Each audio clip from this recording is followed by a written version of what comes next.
Thank you, George. The snow posed a problem to many animals in the valley this past weekend, but thanks to the efforts of several SPCA workers in Augusta County and Stanton, many of them got the help they needed. WHSV's Philip Townsend joins us live in Stanton to tell us how the SPCA managed to operate despite being buried in 2 feet of snow.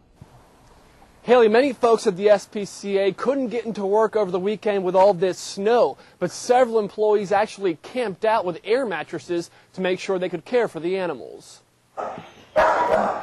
Kennel attendant Jared Russell has been working nonstop at Augusta SPCA ever since the winter storm hit on Friday.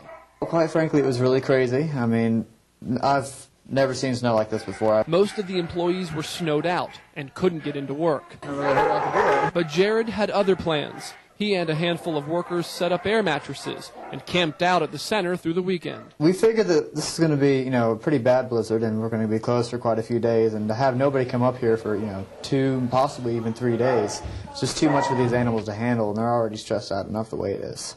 Animal control officers were able to get several animals out of the snow and into the SPCA over the weekend. And with Jared on hand, they were able to get food and warmth.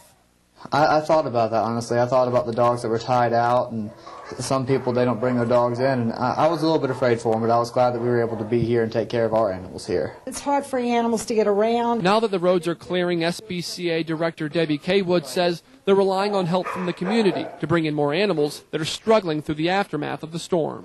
So they see animals that need to be, attention of animal control. Please feel free to call animal control because they are available. Kaywood says when a storm like this does hit, it's typical for them to see an increase in drop-offs and calls. She says if you do spot an animal that may need help, your first move is to call the animal control officers in the area.